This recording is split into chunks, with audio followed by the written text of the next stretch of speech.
Hey everyone, in this video we'll be discussing about the humerus and its bony features. Basically, humerus, it is also called the funny bone, and it is located in the arm, and it is the longest bone of the upper limb. It articulates with the glenoid cavity of the scapula at the glenohumeral joint, and it distally it articulates with the radius and the trochlear notch of the ulna. Basically, we will divide the humerus into three reins: the proximal extremity, the body, and the distal extremity. And in the proximal extremity, we have head, which is round, smooth, and the proximal end of the humerus. It articulates with the glenoid cavity of the scapula, forming a joint called the glenohumeral joint. It has a greater tubercle here, and this one is the lesser tubercle. This one is the greater tubercle, and this one is the lesser tubercle. Basically, greater tubercle, it is a large and roughened elevation, and it is present laterally, whereas the lesser tubercle, this one, it is comparatively small, and it is the roughened elevation, and it is present medially.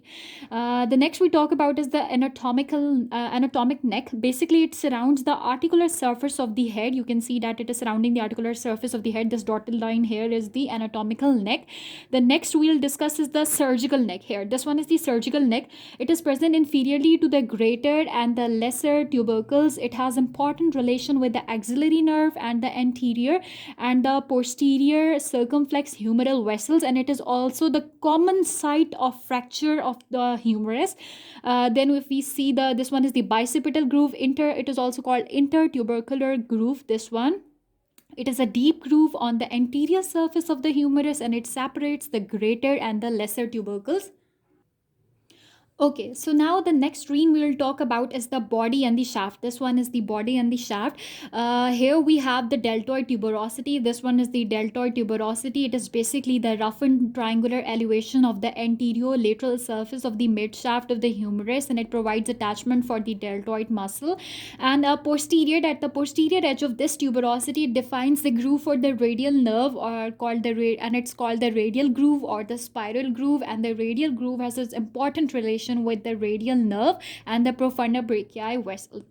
And also the fractures of the mid shaft are common. Now, if we see, this one is the medial supracondylar ridge, this one, and this one is the lateral supracondylar ridge. So the medial supracondylar ridge, it is a narrow ridge running proximally from the medial epicondyle, and the lateral supracondylar ridge, it is also a narrow ridge, and it runs proximally from the lateral epicondyle.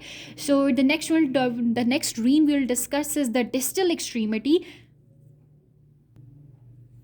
So in distal extremity, we have, this one is the lateral epicondyle, this one is the medial epicondyle. You can see the lateral epicondyle, it is small roughened projection on the distal lateral side, and the medial and it is also lateral epicondyle, it is also common. It provides attachment for the common extensor tendon, and inflammation of this is termed as lateral epicondylitis and also called the tennis elbow.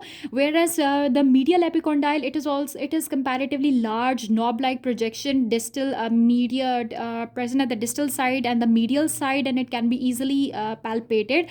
And the ulnar nerve crosses it posteriorly in the ulnar sulcus and is susceptible to injury via blunt trauma or a bony fracture. That is why it's called the funny bone. And if we talk about the next two, are the capitulum. This one is the capitulum, and this one is the trochlea. The capitulum, it is also present distally and at the lateral end, and it is present laterally, and it articulates with the radial head, the head of the radius. Whereas the trochlea of humerus, it is also present distally but on the medial end, and it articulates with the trochlear notch of ulna. So we can see that capitulum, it articulates with the radius, and the trochlea, it articulates with the no, it articulates with the ulna. So the next we have is the coronoid fossa, and this one is the radial fossa. So the coronoid fossa, basically it is a depression present at the distal anterior end of the humerus. And this one is the radial fossa. It is also a depression, and it is present at the distal anterior end of the humerus. Okay, so the coronoid fossa, it receives the coronoid process of the ulna when the elbow is fully extended, and the radial fossa, it receives the head of the radius when the elbow is fully extended.